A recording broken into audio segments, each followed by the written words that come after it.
Ela pensou que era apenas mais um dia de sol nas colinas do Leblon. Mas quando Clarissa Fontes saiu de sua Range Rover branca, um par de sapatos de bebê ridiculamente caros aninhado em sua bolsa e a esperança vibrando em seu peito, o mundo que ela conhecia começou a desmoronar. O letreiro de vendido estava cravado na terra como uma lâmina. Sua casa dos sonhos, sumida.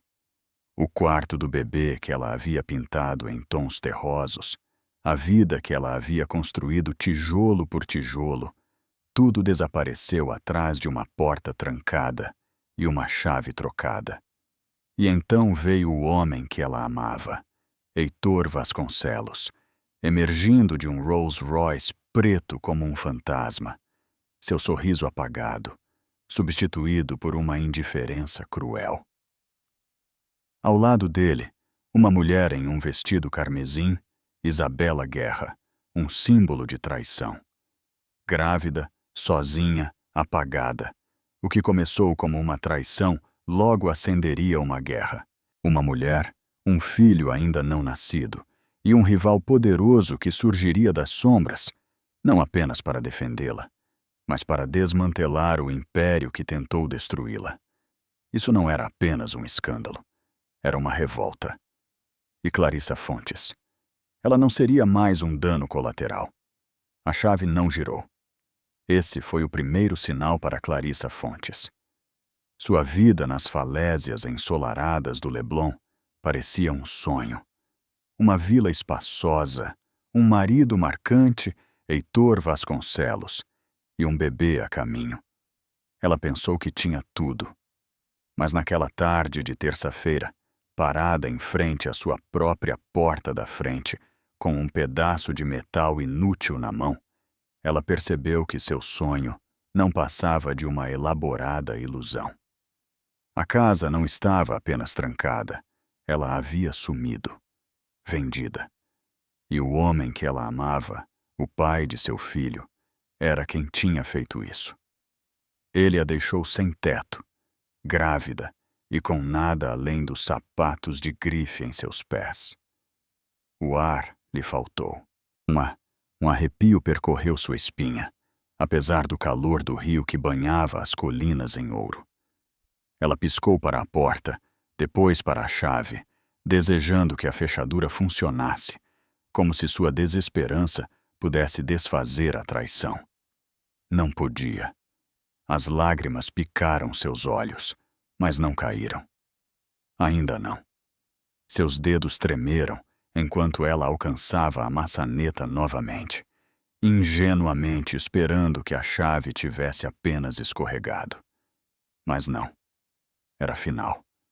Frio. Trancado. Vendido. A chave escorregou de seus dedos, caindo com um tinido metálico nos degraus de ardósia. O som era pequeno, mas ecoou como um martelo em sua mente. Um veredito. Uma sentença. Isso não era um conto de fadas. Era o colapso de tudo em que ela confiava. E sua salvação viria do homem mais inesperado e poderoso de São Paulo. O sol do Rio tinha poder. Tinha o poder de fazer tudo parecer perfeito. Ele lustrava as colunas de mármore da propriedade Vasconcelos, fazia a água parada da piscina na falésia cintilar e estendia longas sombras das oliveiras que ladeavam a entrada. Para Clarissa Fontes, essa vista havia sido sua vida por 5 anos. Ela havia se casado com Heitor Vasconcelos, o herdeiro magnético da Vasconcelos Capital, um homem cujo sorriso era tão polido quanto seu Rolex. Seus dias eram um borrão de leilões de caridade, escapadelas de fim de semana para Búzios e noites tranquilas, debatendo entre comida chique para viagem. Clarissa, a curadora de arte talentosa, havia deixado sua carreira ascendente de lado para se concentrar no que ela pensava ser mais significativo: a família. Aos 30 anos, ela estava grávida de 6 meses de seu primeiro filho, um menino. O quarto do bebê estava quase pronto. Tons terrosos suaves, um berço personalizado e um mural pintado à mão. Ela passava horas lá, dobrando roupas de bebê, uma mão descansando protetoramente em sua barriga. Cada meia minúscula, cada bode dobrado era uma promessa sussurrada. Uma vida que ela imaginou com o Heitor. Uma vida que deveria começar, não terminar. Mas ultimamente, algo havia mudado. Uma corrente de ar frio havia se infiltrado em seu mundo perfeito. Não era apenas a brisa entrando por alguma rachadura invisível. Era Heitor se afastando. Sempre ambicioso, sim, mas agora ele chegava em casa tarde, cheirando a Scott envelhecido e um perfume floral que não era o dela. Suas explicações, jantares com clientes, sessões de estratégia, pareciam mais tênues a cada vez. O celular que ele costumava deixar na cômoda agora estava sempre no bolso, com a tela virada para baixo. Apenas um grande negócio, Clarissa, ele dissera na noite anterior, sem olhar bem nos olhos dela. Está consumindo tudo o que tenho, Heitor havia lhe dito, a voz tensa. Mas valerá a pena por nós pelo bebê. Clarissa quis desesperadamente acreditar nele. Ela atribuiu seu desconforto aos hormônios da gravidez, aos instintos de aninhar que a tornavam excessivamente sensível. Naquela terça-feira, ela foi para sua consulta de rotina com sua obstetra. A doutora Morgana, uma mulher gentil e firme, havia-lhe mostrado o batimento cardíaco do bebê no monitor. Tum, tum, tum! O som atravessou sua tempestade de dúvidas como um farol na neblina. Ancorada pela esperança, ela parou em uma boutique no centro e comprou um par minúsculo de tênis cinzentos, ridiculamente caros e perfeitos. Puxando sua Range Rover branca para a entrada sinuosa às 15 horas, ela cantarolava junto com uma música de jazz no rádio, até que viu. Um letreiro vermelho estava fincado no gramado, logo após a fileira de arbustos de lavanda perfeitamente podados. Vendido. A princípio, ela piscou, pensando que talvez fosse uma pegadinha, alguma piada de mau gosto de um dos amigos ricos de Heitor. Ela estacionou o carro, seu coração batendo em um ritmo errático que colidia com o batimento firme de seu bebê. Ela caminhou até a placa, estendendo a mão para tocar sua superfície lisa e estéril. Vendido pela imobiliária Guerra e Costa. Ela não reconheceu a agência. Uma onda fria de náusea a invadiu, pior do que qualquer enjoo matinal. Suas mãos tremeram enquanto ela procurava as chaves na bolsa. Ela subiu os degraus de pedra, os mesmos que havia percorrido milhares de vezes. Ela deslizou a chave na fechadura. Não girou. Tentou de novo. Nada. A fechadura havia sido trocada. O pânico arranhou sua garganta. Ela tocou a campainha. O toque familiar ecoou de algum lugar profundo dentro da casa silenciosa. Nenhuma resposta. Ela bateu na porta. Heitor! Sua voz saiu fina, incerta. Tem alguém em casa? Ela pegou o celular para ligar para ele. Foi então que o ronronar baixo de um motor de carro surgiu atrás dela. Ela se virou. Um Rolls-Royce Ghost preto deslizou pela entrada, parando suavemente atrás de seu SUV. A porta do motorista se abriu, e lá estava Heitor. Impecavelmente vestido em um terno Tom Ford Graffiti, ele parecia um modelo de capa de revista de luxo. Mas seu rosto estava vazio, sem emoção. Então a porta do passageiro se abriu e uma mulher saiu. Ela era alta, de tirar o fôlego, com cabelos pretos lisos e uma elegância predatória equilibrada. Seu vestido carmesim abraçava cada curva, o tecido praticamente gritando riqueza e ambição implacável. Clarissa a conhecia. Reconheceu-a de um baile de gala meses atrás. Isabela Guerra, uma notória incorporadora imobiliária, implacável nos negócios. Isabela se apoiou casualmente contra o Rolls, um sorriso de escárnio se estendendo por seus lábios, presunçoso e triunfante. Enquanto ela olhava entre Clarissa e a vila, a voz de Clarissa falhou. "Heitor, o que está acontecendo?" Ela perguntou, mal conseguindo respirar. "Por que não consigo entrar? O que é aquela placa?" Heitor caminhou em direção a ela, cada passo ecoando no silêncio pesado. Ele não olhou para sua barriga. Ele nem sequer encontrou seus olhos. Ele olhou logo acima do ombro dela. "A casa foi vendida, Clarissa", ele disse categoricamente.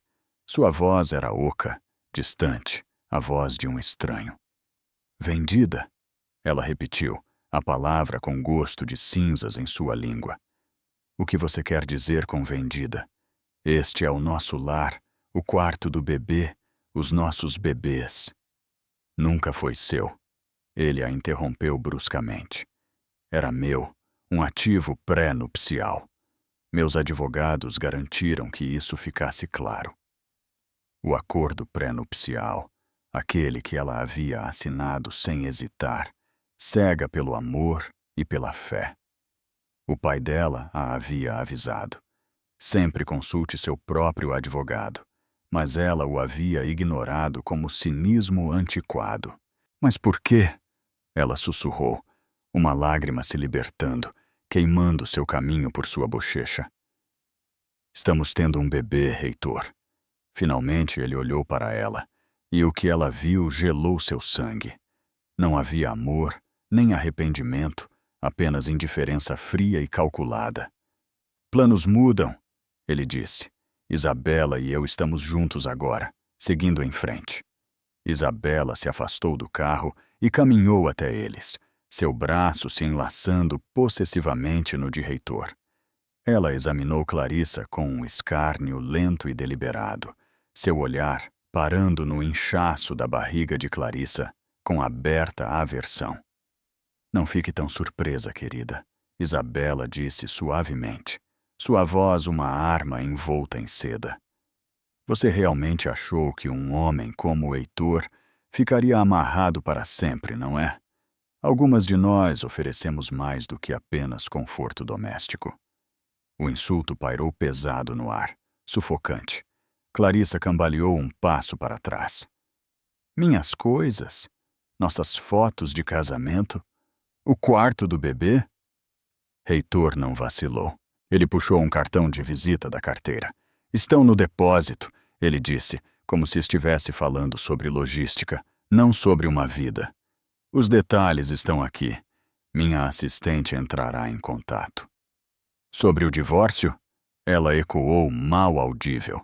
A traição a invadiu, implacável. "Você vendeu nosso lar. Você está me deixando." Clarissa engasgou.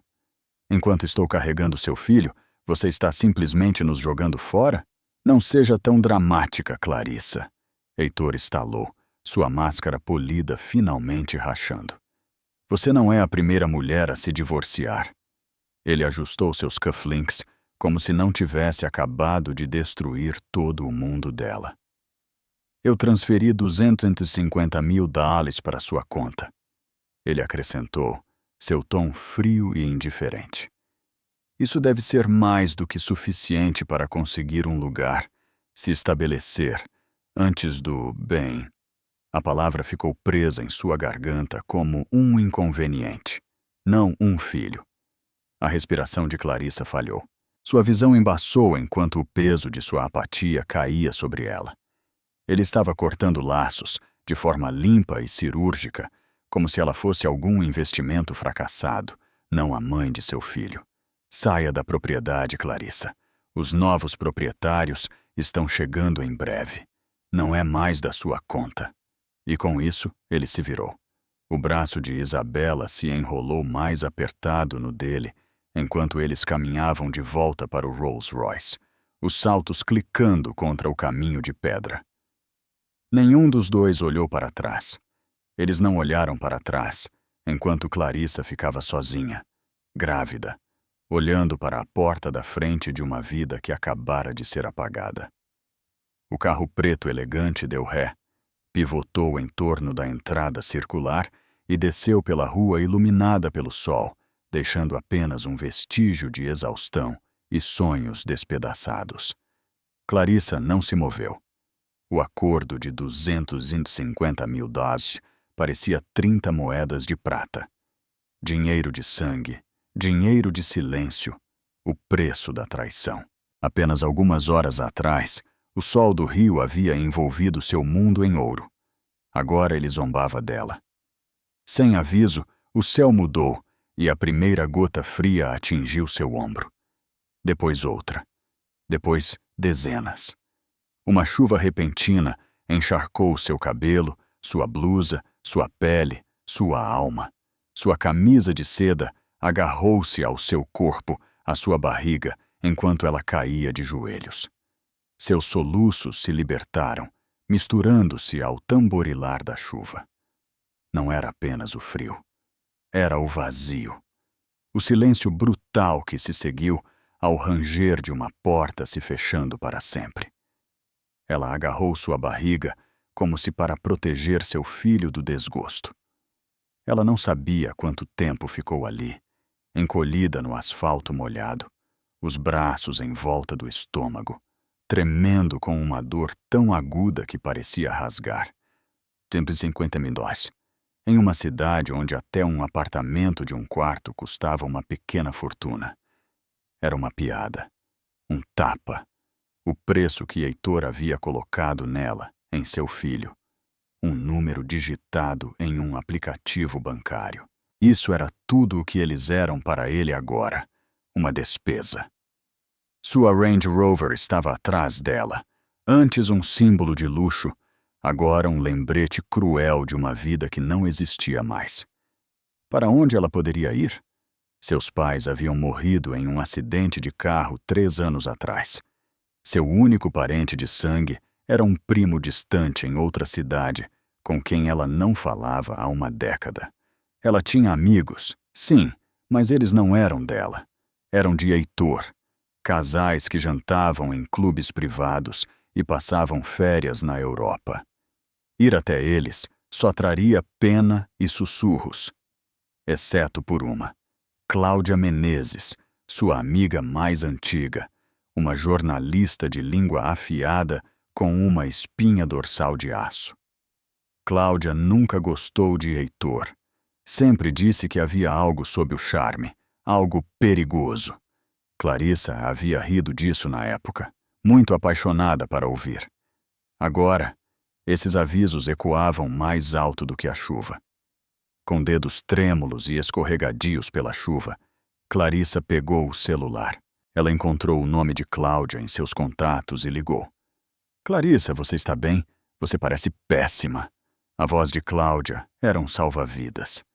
Ele me expulsou. Clarissa engasgou, as palavras derramando-se entre soluços. Ele vendeu a casa. Ele está com outra pessoa, Isabela Guerra. Eu não tenho para onde ir. Houve uma pausa, depois uma série de palavrões afiada, diretamente direcionada a Heitor. Foi chocante e profundamente reconfortante. Onde você está agora? Na entrada da garagem. Fique no carro, tranque as portas, me mande o endereço. Estou chegando, vamos resolver isso.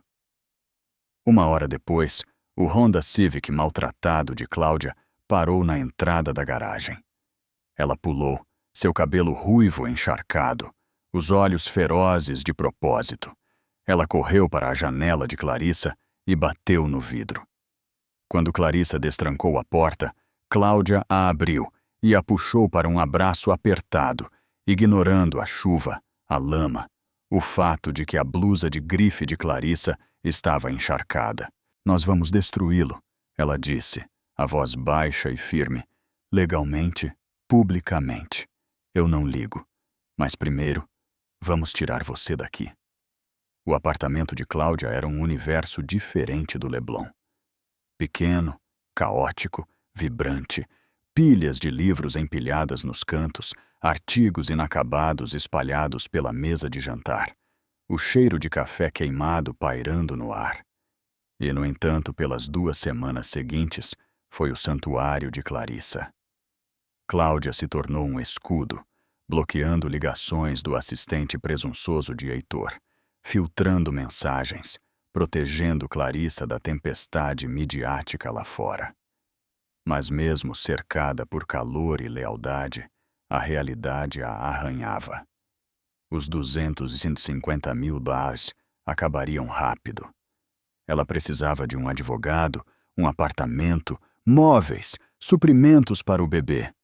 Ela estava grávida de 6 meses, visivelmente, e conseguir um emprego em seu campo estreito e especializado de história da arte era quase impossível agora. Toda noite, Clarissa ficava acordada no sofá-cama de Cláudia, uma mão descansando na barriga, sussurrando desculpas silenciosas para o bebê crescendo dentro dela. Seu nome, antes ligado a conselhos de museus e galas de alta sociedade, era agora forragem de tabloides. A campanha de sussurros havia começado, habilmente semeada pela máquina de RP de Heitor.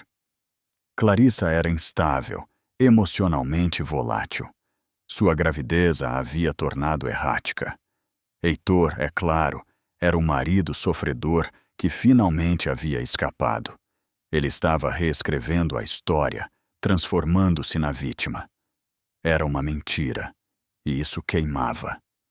Em uma quinta-feira chuvosa, sufocando-se com as paredes do apartamento de Cláudia, desesperada por um pedaço de paz, Clarissa escapou para uma pequena livraria independente, a poucos quarteirões de distância.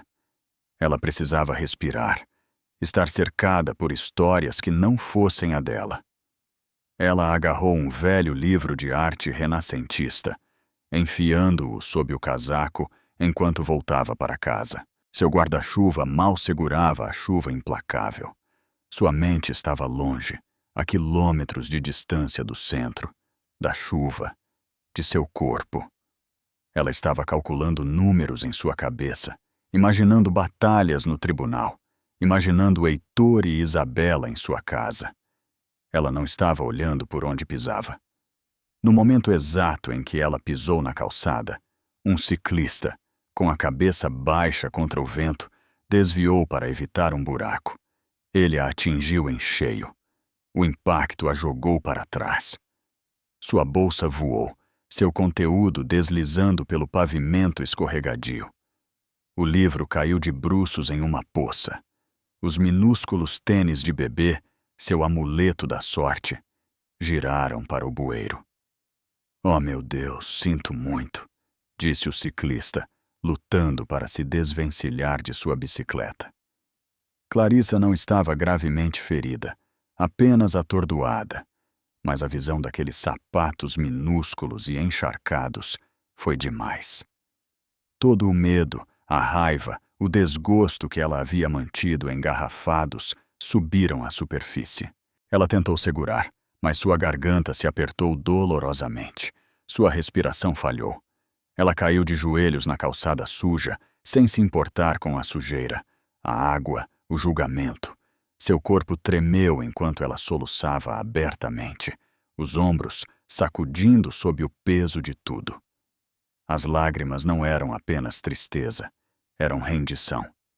Ela havia carregado o fardo da traição, da solidão, do medo por seu futuro e de seu bebê sozinha. E agora, encharcada na calçada da cidade, o peso da sobrevivência a partiu. Ela mal registrou o som de passos se aproximando, medidos, deliberados, caros. "A senhorita está bem?" perguntou uma voz profunda. Calma, fundamentada, cortando o ruído da cidade como uma faca. Clarissa olhou para cima, afastando uma mistura de chuva e lágrimas de suas bochechas. Um homem estava parado sobre ela, segurando um guarda-chuva preto elegante, protegendo os dois da chuva. Ele era incrivelmente alto, vestido em um terno cinza grafite tão perfeitamente adaptado que parecia esculpido em sua estrutura. Seus traços eram nítidos, seus olhos escuros e penetrantes, como se ele pudesse ver as partes dela que ela nem queria reconhecer. Havia algo nele: quietude, autoridade, poder silencioso. Ele parecia o tipo de homem que administrava impérios e os achava chatos. Uma limusine preta parou na calçada. Um chofer estava ao lado dela, esperando em silêncio. Eu estou bem. Ela mentiu, apalpando suas coisas. Suas mãos tremiam demais. Sem hesitar, o homem se ajoelhou, suas calças caríssimas encharcando-se de chuva, e começou a recolher seus pertences espalhados. Suas chaves, sua carteira, um protetor labial rolando em direção à rua. Então ele parou. Sua mão pairou sobre o minúsculo tênis manchado de lama preso no bueiro. Ele o pegou com cuidado surpreendente, virando-o na palma da mão como se fosse frágil. Então seus olhos se moveram do sapato para sua barriga arredondada.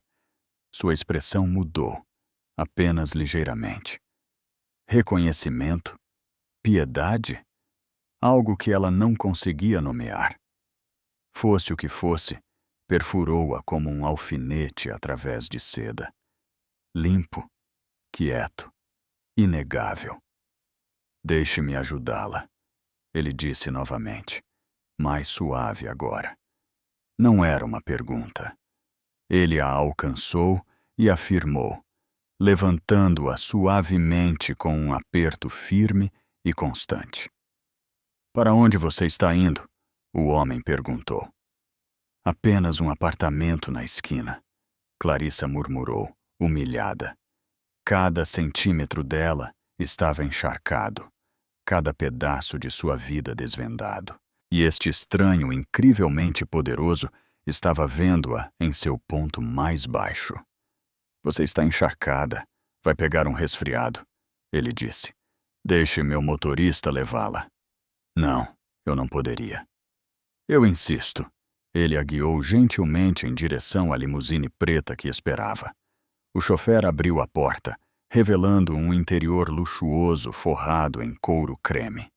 Cheirava a sucesso, limpo, refinado, riqueza discreta. Era um mundo ao qual Clarissa havia pertencido, mas que agora parecia completamente estranho. Ela pairou na soleira. Eu nem sei o seu nome, ela disse baixinho. Ele a estudou por um instante, os olhos escuros nítidos, mas não hostis. Meu nome é Matheus Andrade. O nome a atingiu como um tapa. Matheus Andrade, não apenas um milionário. O milionário, o esquivo fundador da Andrade Global, uma potência global de tecnologia e capital de risco. Ele era avesso à mídia, estrategicamente privado, e Heitor costumava falar dele com uma mistura de medo e desdém, chamando-o de tubarão calculista sem alma. Ele era a concorrência, uma lenda. Você é Matheus Andrade, ela sussurrou. Ele deu um pequeno aceno, seu rosto ilegível. Então ele a examinou novamente, mais devagar desta vez. E você é Clarissa Fontes, a esposa de Heitor Vasconcelos. Seu sangue gelou. Claro que ele sabia quem ela era. Isso não era coincidência, não era bondade.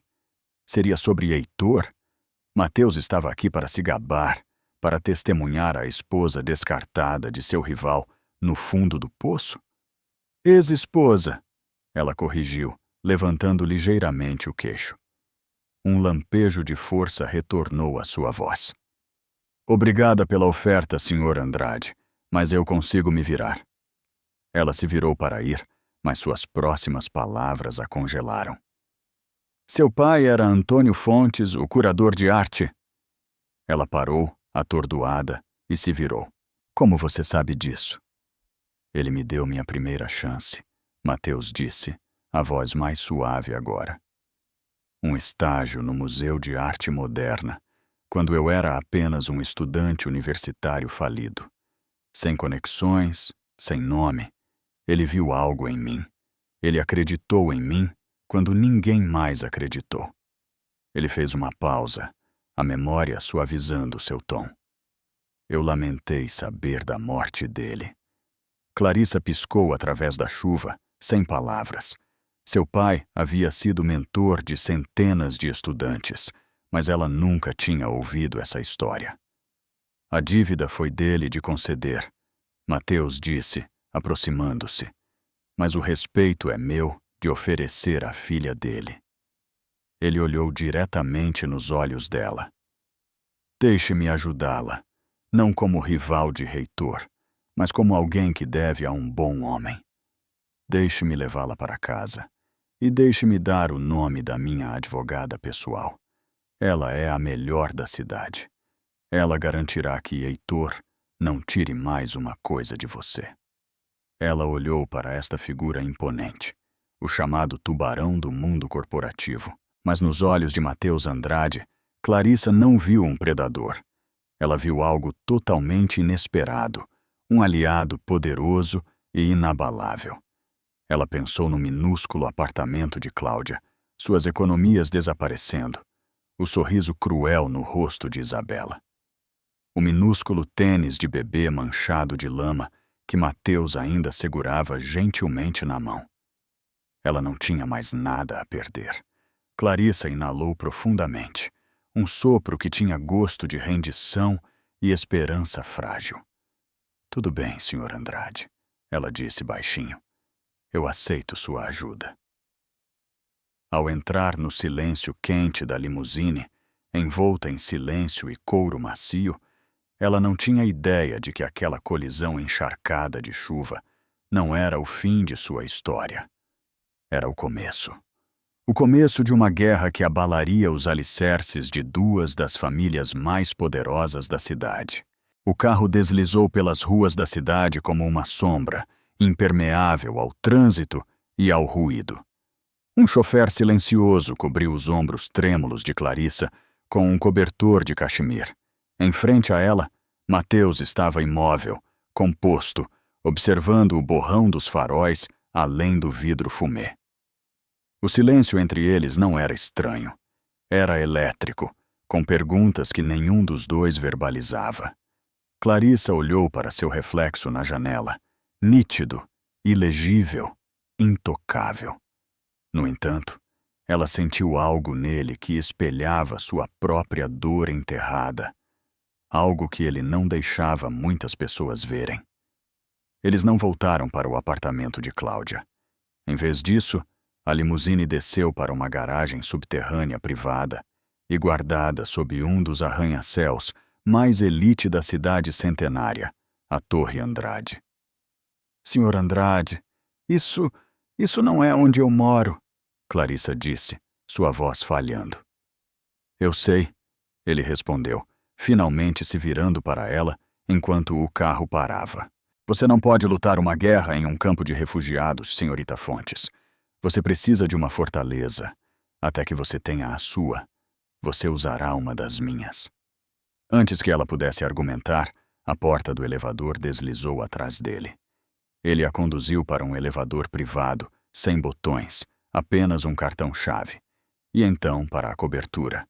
As portas se abriram para o silêncio e a grandeza. Clarissa saiu para um espaço imponente envolto em vidro. Janelas do chão ao teto ofereciam uma vista panorâmica de São Paulo. A cidade cintilava como diamantes derramados sobre veludo preto. A mobília era moderna e clean, disposta com precisão sem esforço. Uma genuína pintura de Tarsila do Amaral pairava sobre a lareira. Uma escultura de Giacometti brooded perto da varanda. Era elegância sem excesso, não Gaudí, não uma peça de exibição, um espaço de poder. E, no entanto, não era frio. Havia algo no lugar que parecia vivido, intencional, como se cada detalhe servisse a um propósito. Não era nada como a mansão de reitor, que gritava riqueza. Isso sussurrava confiança. Isso é demais, Clarissa sussurrou, sobrecarregada. É uma base temporária de operações. Mateus respondeu, já se movendo em direção à cozinha, uma peça de arte de aço inoxidável e mármore. A cozinha está abastecida. O concierge lá embaixo pode cuidar de qualquer coisa. E a segurança é absoluta. Ninguém entra sem minha permissão. Você estará segura aqui. Você e seu filho. Mateus disse isso com tanta autoridade e calma, com tal finalidade inabalável, que discutir parecia inútil. Ele não estava oferecendo pena. Ele estava oferecendo uma espada e um escudo, uma fortaleza. E Clarissa sabia que seria uma tola se recusasse. Na manhã seguinte, conforme prometido, a advogada de Mateus chegou. Ela não era nada parecida com os tipos de cabelos grisalhos e gentis que Clarissa havia imaginado. Sem sorrisos folksy, sem pegar na mão. Renata Sampaio parecia ter sido forjada em aço. 40 e poucos anos. Olhos penetrantes, corte de cabelo bob severo. Seu terno azul marinho parecia uma armadura, e ela carregava uma pasta de couro preta fina como uma arma. Elas se sentaram em uma mesa de jantar de vidro, com uma vista que engolia metade de São Paulo.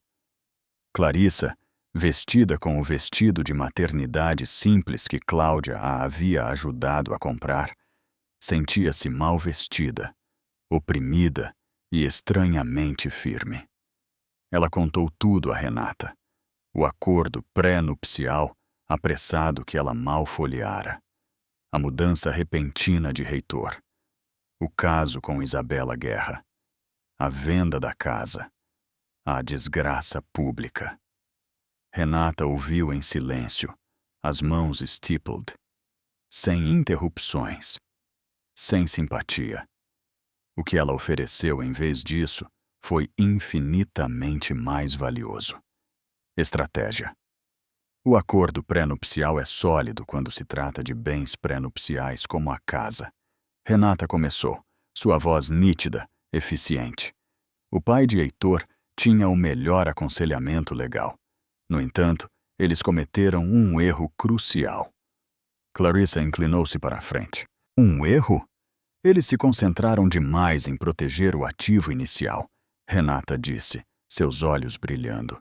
Mas foram negligentes quanto à valorização desse ativo ao longo do casamento e ainda mais negligentes quanto à mistura de fundos. Clarissa piscou. Então, eu posso lutar por parte da casa? Você não apenas morou naquela casa. Você organizou os eventos de arrecadação de fundos dele. Administrou a propriedade. Você a transformou em um símbolo de status social que o beneficiou pessoal e profissionalmente. Essa é uma forma reconhecida de contribuição. Você tem um forte direito a uma parte do valor aumentado. A esperança cintilou no peito de Clarissa pela primeira vez em semanas. Mas Renata não havia terminado. Esse é apenas o jogo pequeno, ela disse. Seu tom ficou afiado como navalha. A verdadeira questão aqui é fraude. Fraude? Clarissa perguntou, a respiração falhando. Ele vendeu o que poderia ser razoavelmente argumentado como um lar conjugal, em espírito e função, sem o seu consentimento. Ele diz que você assinou. Você assinou? Nunca, Clarissa disse, sentando-se ereta. Eu nunca teria concordado em vender aquela casa, especialmente com o bebê chegando. Excelente, Renata disse, permitindo-se um sorriso fino. Então ele forjou sua assinatura. Isso é um crime. O coração de Clarissa palpitou. Ele também liquidou contas de investimento conjuntas para financiar sua pequena escapada com a senhorita Guerra, Renata acrescentou. Ele moveu os ativos para o exterior. Já começamos a rastrear as transferências. Ela fechou a pasta. Heitor pensa que é inteligente, mas ele não é. Ele é apenas mais um trapaceiro com direito e um pai poderoso. Pela primeira vez em semanas, Clarissa não se sentiu fraca. Ela não se sentiu quebrada. Ela se sentiu como alguém que poderia vencer. Ela não era mais apenas uma vítima. Ela era uma autora. Nos dias que se seguiram, a cobertura de Mateus se transformou em uma sala de guerra. Renata e sua equipe se moveram como uma unidade tática, intimando registros bancários, cavando transferências offshore, puxando registros de comunicação e desmantelando cada manobra financeira que Heitor havia tentado enterrar. Clarissa assistiu a tudo se desenrolar com admiração silenciosa. Cada dia trazia revelações que removiam mais camadas do homem em quem ela havia confiado. A cada documento descoberto, ela sentia a picada da traição, nítida e fresca. Mas ela também sentia um fogo crescente dentro dela. Não era mais apenas sobre sobrevivência, era sobre justiça. Enquanto isso, Mateus permaneceu uma força constante, mas distante, sempre presente, mas nunca intrusivo. Toda noite, sem falta, ele ligava ou enviava uma mensagem curta. Você está confortável? Você precisa de algo? Ele providenciou uma nutricionista pré-natal de primeira linha para consultá-la. Uma instrutora de yoga certificada começou a visitá-la 2 vezes por semana. A saúde dela e do bebê se tornou uma prioridade não dita. Uma noite, logo após o anoitecer, ele se juntou a ela na varanda. A brisa estava fresca e a vista da cidade brilhante lá embaixo era infinita. Por que você está fazendo tudo isso, Mateus? Clarissa perguntou suavemente. Eu sei sobre meu pai e sou profundamente grata pelo que ele significou para você. Mas isso é mais do que pagar um estágio antigo. Mateus ficou em silêncio por um momento, seus olhos fixos em um prédio no horizonte, a Torre Vasconcelos Industries, brilhando como um monumento à arrogância. Seu pai me deu uma chance, ele disse finalmente, voz baixa e distante. Mas o que você talvez não saiba é que minha família também tem uma história com os Vasconcelos. Ele se virou para ela, sua expressão escurecendo. Meu pai era um engenheiro brilhante, ele disse. Ele cofundou uma startup com o pai de Heitor, Ricardo Vasconcelos, há quase 30 anos. Eles eram parceiros, amigos. Meu pai criou uma peça de tecnologia que teria mudado tudo, uma patente que deveria tê-los tornado ambos bilionários. Ele fez uma pausa, o maxilar tenso. Mas Ricardo era uma cobra paciente. Ele manipulou os contratos, forçou meu pai a sair, reivindicou a patente como sua. A mão de Clarissa voou para a boca. Ele tirou tudo, Mateus disse, sua voz mais pesada agora. Meu pai foi arruinado, profissional e emocionalmente. Ele morreu de ataque cardíaco alguns anos depois. Ele tinha apenas 51 anos. Eu não tinha ideia. Clarissa sussurrou. Claro que não. Eles reescreveram a história. Mateus disse amargamente. Os Vasconcelos adoram agir como se tivessem construído tudo sozinhos, mas eles construíram sobre traição.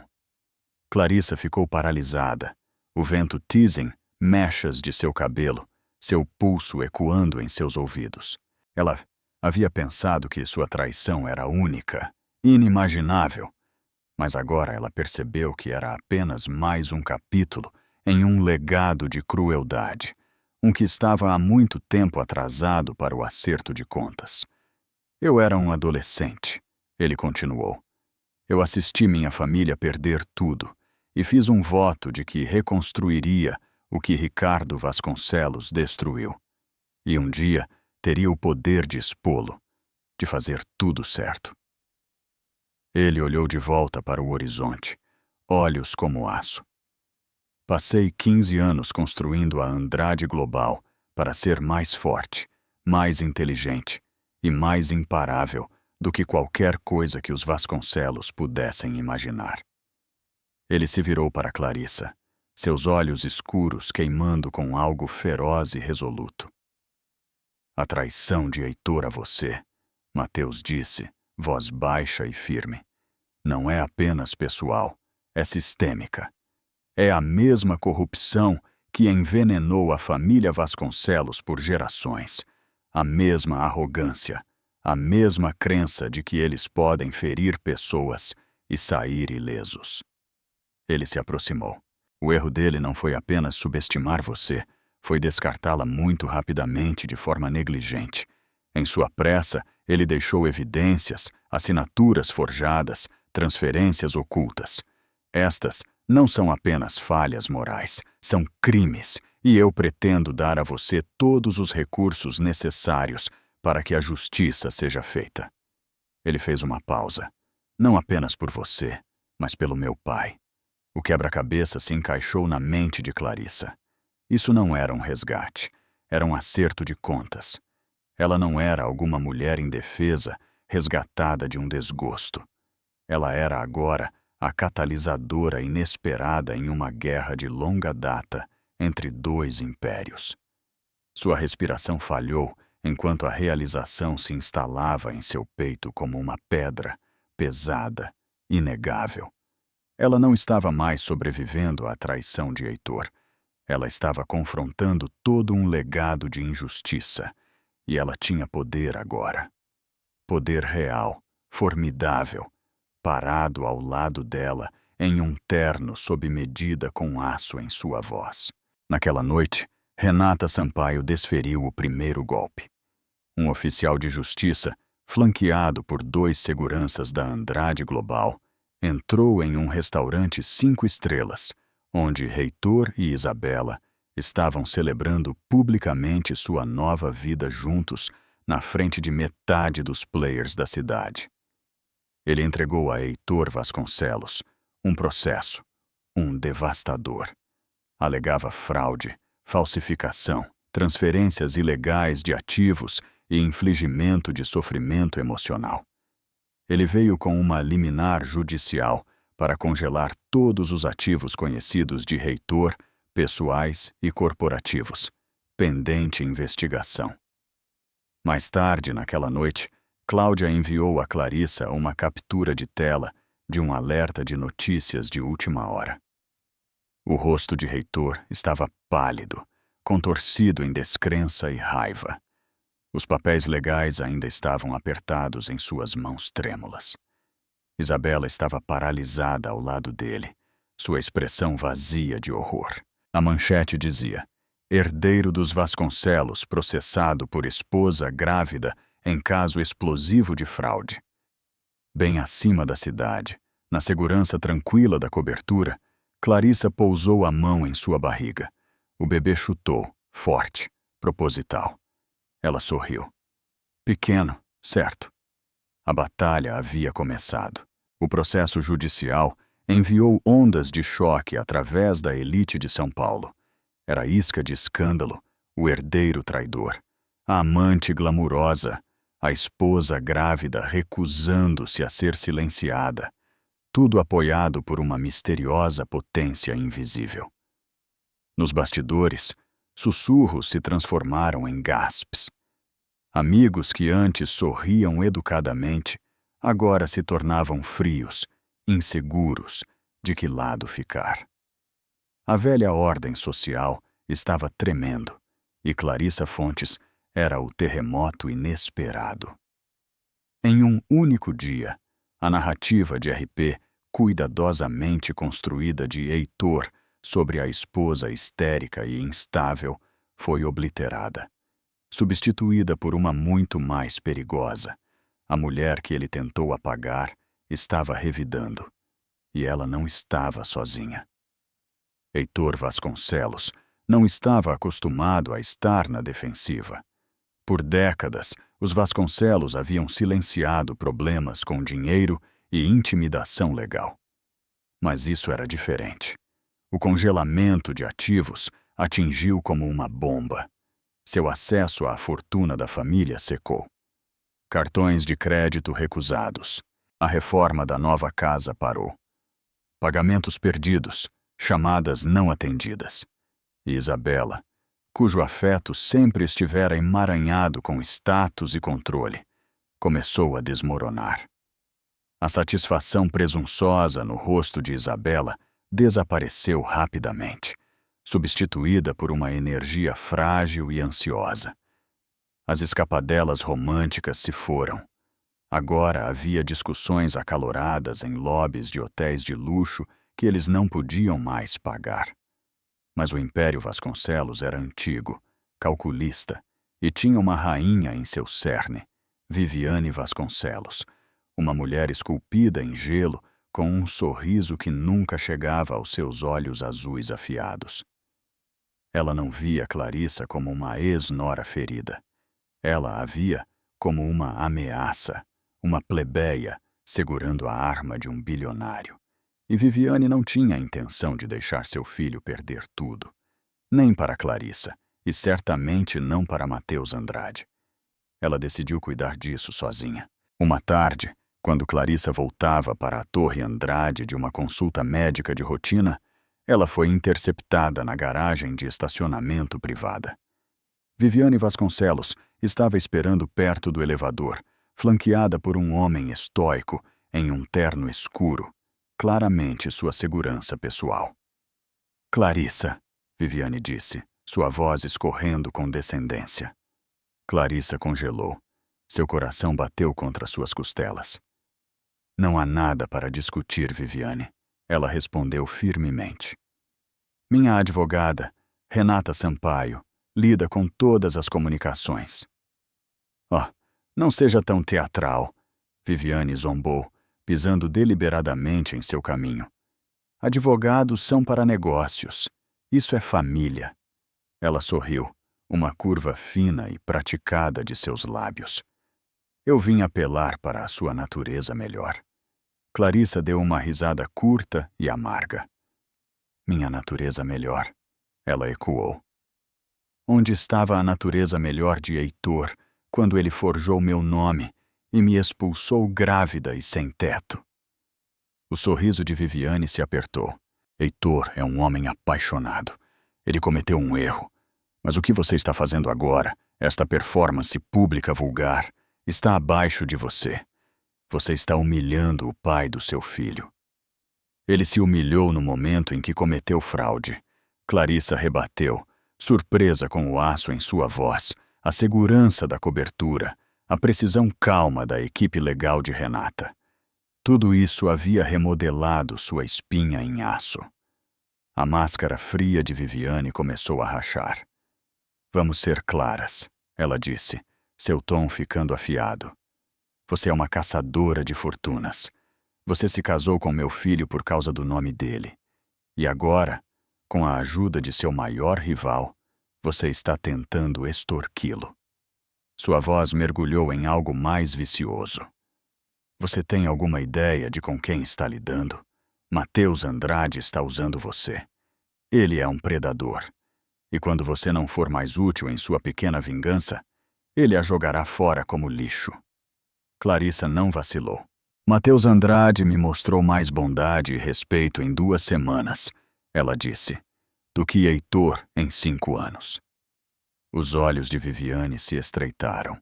Bondade? Ela zombou. Ele a trancou nesta torre de vidro como um animal de estimação. Você pensa que isso é liberdade? Ela se aproximou, sua voz caindo para um sussurro venenoso. Você é um peão na pequena guerra dele, muito tola. A espinha de Clarissa enrijeceu, mas Viviane não parou. Abandone este processo. Pegue o dinheiro que estamos oferecendo. Ela sibilou. Nós vamos até adoçar o acordo. Algo pelo seu problema. Vá embora. Tenha seu bebê em algum lugar tranquilo, onde você não possa envergonhar ninguém. Seu tom ficou frio, implacável. Mas se você não o fizer, eu vou garantir que você seja destruída. Vamos pintá-la como uma mãe inapta.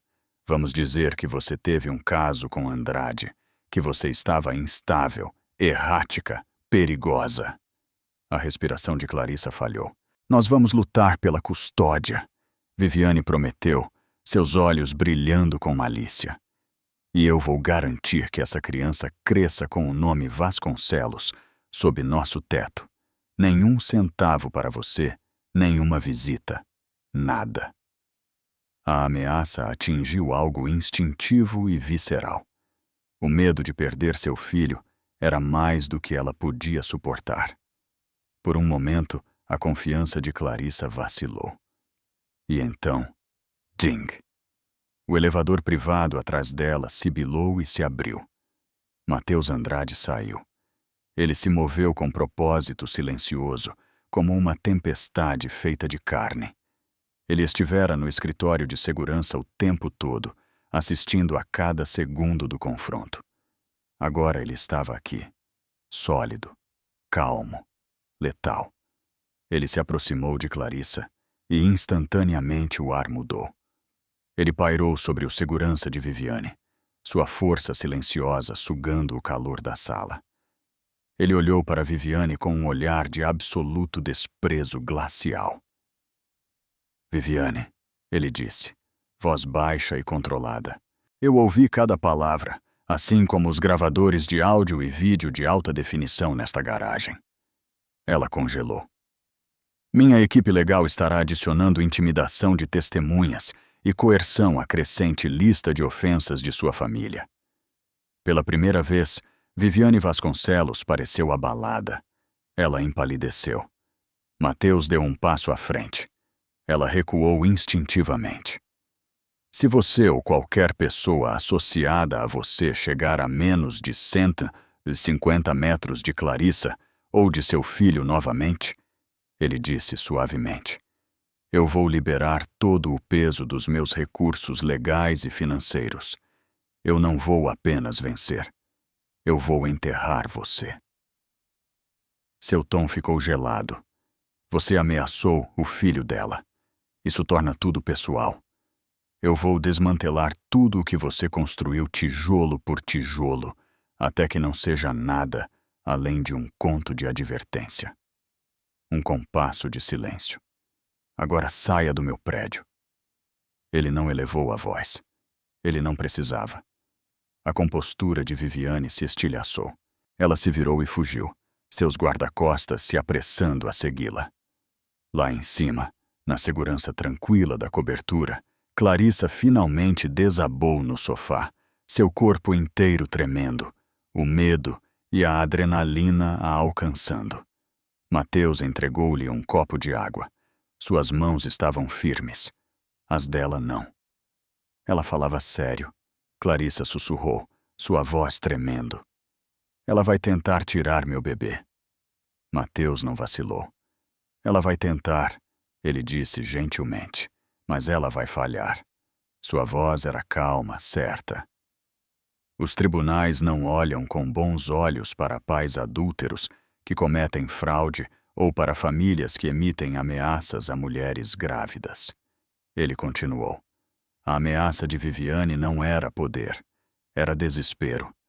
Isso significa que nós os encurralamos. Ele estava certo, mas isso não tornava mais fácil. O ataque de Viviane havia aberto uma frente mais escura e feia na guerra. Assim como ela prometeu, a máquina de RP dos Vasconcelos rugiu para a vida.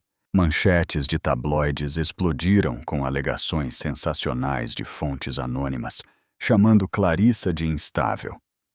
Fotos dela e de Matheus, cuidadosamente cortadas, intencionalmente enganosas, foram vazadas para a mídia. Elas foram feitas para parecer íntimas, românticas, estratégicas. A nova narrativa era brutal. Uma esposa desprezada pulando nos braços de um homem mais poderoso para se vingar, e o público devorou tudo. Toda vez que Clarissa deixava a Torre Andrade para uma consulta médica, ela era cercada por paparazzi. O estresse começou a consumi-la. Sua pressão arterial subiu. A doutora Bennett, sua obstetra, a alertou em termos inequívocos. Sem mais estresse, não se você quiser um parto saudável. A cobertura, antes uma fortaleza, começou a parecer uma gaiola novamente. Matheus viu o que estava acontecendo e, lenta e deliberadamente, tornou-se uma presença mais constante. Ele começou a se juntar a ela para o jantar todas as noites, insistindo que eles falassem sobre qualquer coisa, menos o caso. Livros, arte, sonhos de infância, o que ela queria para seu filho. Naquelas noites tranquilas, as bordas afiadas dentro dela começaram a suavizar. Ela se viu rindo novamente, genuinamente, esquecendo, mesmo que por um momento, o peso da traição e das manchetes. A cada dia que passava, o estranho que a havia levantado da calçada começou a parecer menos um salvador e mais algo constante, alguém real. E pouco a pouco, Mateus também começou a se abrir. Ele lhe contou histórias sobre como construir a Andrade Global do zero, sobre as traições que ele havia sobrevivido, a solidão, o fogo que o mantinha em movimento. Ele soube de seu amor pela pintura, uma paixão que ela havia abandonado quando se casou com o Heitor. Uma tarde tranquila, ela entrou no quarto de hóspedes da cobertura e parou abruptamente. Havia sido transformado. Um cavalete estava no centro. Telas alinhavam-se nas paredes. Todo tipo de pincel, paleta e tinta que ela pudesse imaginar estava esperando por ela. Mateus apareceu na porta. Renata diz que você precisa de uma saída mais saudável para o estresse. Ele disse simplesmente. Ele fez uma pausa. A dívida do meu pai está paga, Clarissa. Minha guerra com os Vasconcelos. Isso é meu para lutar, mas ajudar você. Ele olhou para ela, a voz mais baixa agora. Isso se tornou outra coisa. Não é mais sobre vingança. É sobre garantir que você e seu filho estejam seguros e felizes. Naquela noite, pela primeira vez em anos, Clarissa pegou um pincel. E enquanto ela varria cores ousadas sobre uma tela em branco, ela não estava pintando para afastar a dor. Ela estava pintando através dela, recuperando uma voz, uma força, um eu que ela pensou ter perdido para sempre. Ela não era mais apenas um peão ou uma autora. Clarissa Fontes era agora uma criadora, uma mãe, uma sobrevivente. E enquanto o Império Vasconcelos se enfurecia fora das janelas da Torre Andrade, dentro de sua fortaleza, ela estava finalmente construindo algo próprio. A guerra legal se arrastou até o outono. Tornou-se um jogo brutal de atrito, travado não com espadas, mas com moções, depoimentos e pedidos de descoberta. A equipe legal dos Vasconcelos, um bando cruel de litigantes corporativos caríssimos, fez tudo em seu poder para obstruir. Eles arquivaram moção após moção para suspender o congelamento de ativos, indeferir as acusações de fraude, desacreditar Clarissa como testemunha. Mas Renata Sampaio, inabalável e afiada como navalha, derrubou cada uma com precisão cirúrgica. O ponto de virada veio durante o depoimento de Heitor. Foi realizado na sala de conferências intocada do escritório de Renata no centro da cidade. Clarissa estava lá, por insistência de Mateus. Você precisa vê-lo sem o poder dele, ele havia dito. Heitor entrou na sala, flanqueado por 2 advogados. Ele parecia mais magro, tenso. Sua confiança característica havia se transformado em arrogância frágil. Ele não olhou para Clarissa. Isabela Guerra estava visivelmente ausente. De acordo com os tabloides, ela havia fugido para a Europa, sua lealdade desaparecendo tão rapidamente quanto a linha de crédito de Heitor. Renata começou suavemente, fazendo perguntas básicas sobre o relacionamento de Heitor com Clarissa, a casa e a venda. Heitor respondeu com desinteresse calculado, apegando-se ao seu roteiro. Clarissa havia concordado com a venda. Ela estava apenas experimentando o remorso do vendedor, manipulada por Mateus Andrade. Então Renata mudou de assunto. Senhor Vasconcelos, ela disse friamente, deslizando um documento pela mesa lustrosa. Por favor, examine a prova A. Heitor pegou o papel, sua expressão entediada.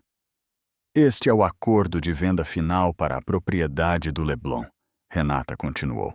Por favor, vá para a última página. Ele a virou e acenou presunçosamente. Sim, esse é o documento, ele disse. Essa é a minha assinatura, e essa é a de Clarissa.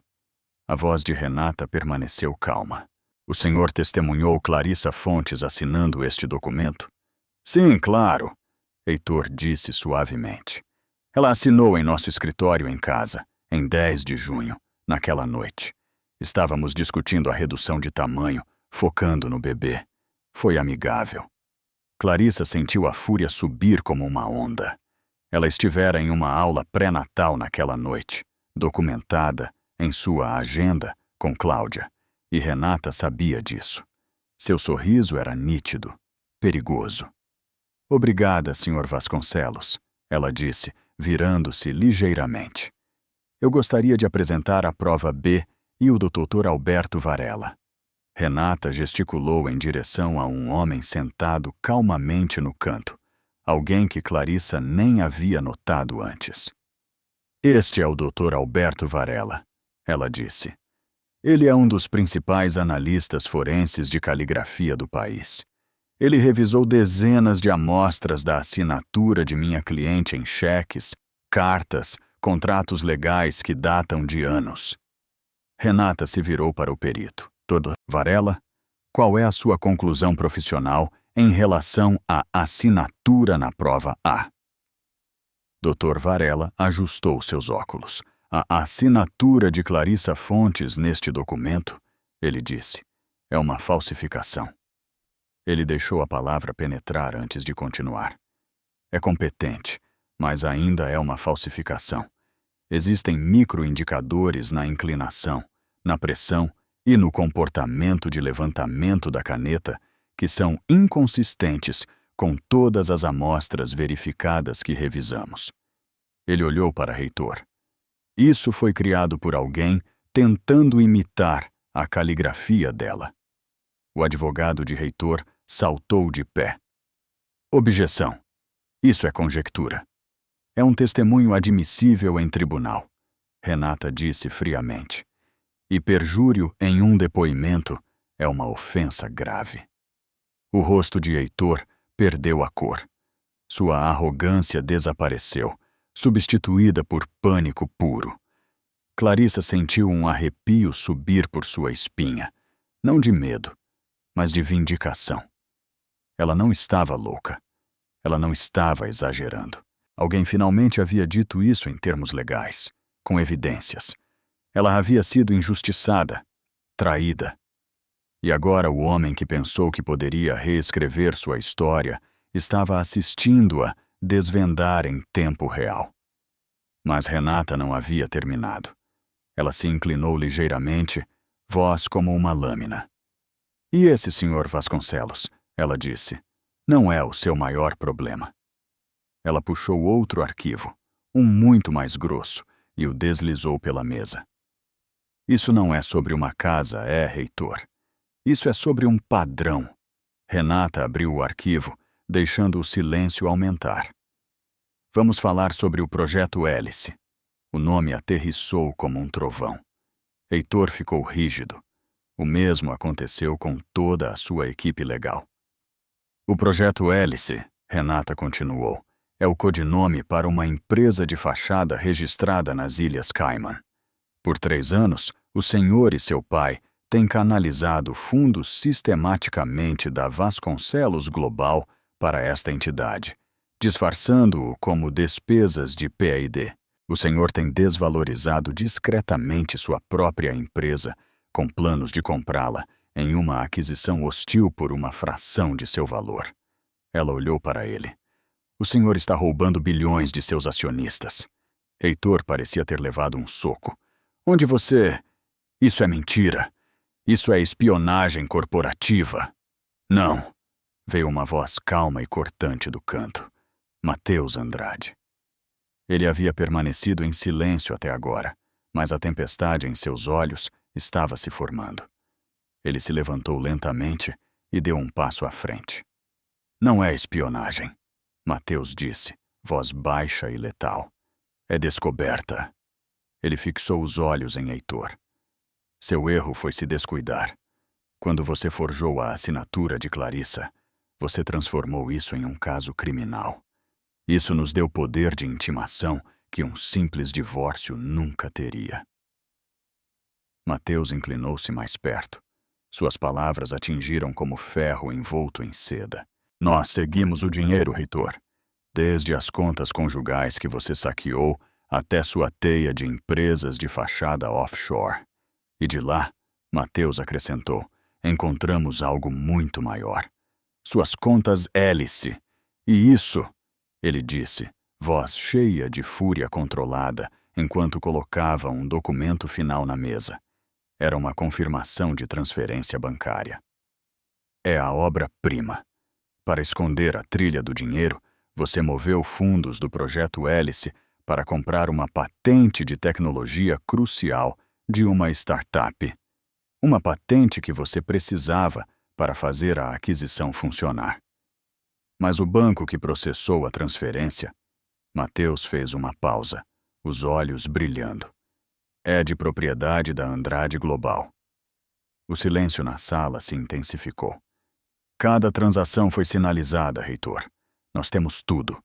Cada transferência, cada empresa de fachada, cada ata falsificada de reunião de diretoria, tudo assinado por você e seu pai. Mateus se inclinou para a frente, voz como ferro. Acabou. Silêncio absoluto. Heitor Vasconcelos encarou os documentos. Ele não estava mais apenas enfrentando um divórcio complicado. Ele estava encarando acusações federais, fraude eletrônica, fraude de valores mobiliários, conspiração corporativa, anos, talvez décadas atrás das grades. Ele não havia apenas sabotado seu próprio futuro. Ele havia incendiado todo o legado Vasconcelos, um legado construído em terras roubadas. E pela primeira vez, Clarissa não viu um homem poderoso. Ela viu um homem quebrado, não um vilão, mas um garoto. Um garoto a quem tudo havia sido entregue e que o destruiu com ganância. Não havia satisfação em seu coração, apenas tristeza. Ele abriu a boca como se fosse falar, mas nenhuma palavra veio. Ele apenas desabou na cadeira, com a cabeça nas mãos, enquanto seu advogado se agitava em uma desesperada conferência sussurrada. O rei havia sido checkmate. O império havia caído. 2 semanas depois, Clarissa deu à luz um menino saudável e lindo. Ela o chamou de Antônio, em homenagem ao pai. Ela deu à luz em uma suíte serena e privada no hospital mais prestigiado da cidade, um doce que Mateus havia arranjado discretamente. Ele foi a primeira pessoa que ela chamou depois de Cláudia. Quando ele chegou, não foi como um CEO vitorioso. Foi como algo mais suave, algo mais próximo. Ele ficou na beira da cama do hospital, olhos cheios de admiração silenciosa, observando o bebê dormindo em seus braços. Ele se parece com você, ele murmurou. Ele tem a sua força. Clarissa sorriu, exausta, mas radiante. O escândalo explodiu nas manchetes.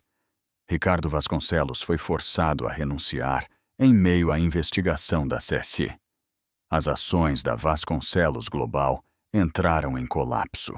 Heitor, em um último ato de autopreservação, fez um acordo, concordando em testemunhar contra seu pai em troca de uma sentença reduzida. O outrora poderoso império, Vasconcelos era agora uma ruína fumegante. O acordo de Clarissa veio rapidamente e foi monumental. Mas ela não o havia tirado de Heitor. Não havia mais nada a tirar. Renata, sob a orientação de Mateus, havia estruturado o acordo para que Clarissa se tornasse uma credora primária nos processos de falência da Vasconcelos. Ela reconstruiria, não da fortuna de Heitor, mas das cinzas do império que ele tentou enterrá-la. Seu acordo não veio da simpatia, veio da justiça. Clarissa Fontes era agora independentemente rica. Seu futuro e o futuro de seu filho não foram garantidos por nenhum homem, mas por sua própria resiliência. Segurando o bebê Antônio em seus braços, olhando pela janela do hospital para o horizonte brilhante, Clarissa sentiu algo que não sentia há meses. Paz. A tempestade havia passado, a guerra estava vencida, e dos destroços, algo totalmente novo estava começando a florescer. A jornada de Clarissa Fontes a levou das alturas polidas do Leblon às profundezas da traição e, em seguida, de volta. Não para recuperar a vida que ela havia perdido, mas para construir uma vida feita por ela mesma. Ela caminhou através do fogo, mas não saiu queimada. Ela saiu forjada em uma mulher de força rara, uma mãe devotada, uma artista brilhante e a mestre de sua própria história. A queda de Heitor Vasconcelos foi obra dele, um monumento à ganância e à crueldade. Uma lição final de que impérios construídos sobre mentiras sempre desmoronarão. E Mateus Andrade? Ele começou com a vingança em seu coração. Mas, ao escolher a bondade em vez da conquista, ele encontrou algo muito maior: redenção.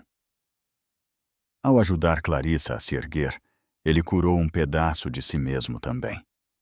O que você achou da jornada inesquecível de Clarissa, da traição ao empoderamento? Os Vasconcelos receberam o que mereciam? Então a história acabou, nossos maravilhosos amigos. Você ainda está aqui, mesmo a esta hora? Se estiver, então talvez, apenas talvez, esta história agitou algo em seu coração. Talvez tenha feito você se sentir vista. Talvez tenha sussurrado para uma parte de você que pensava estar esquecida.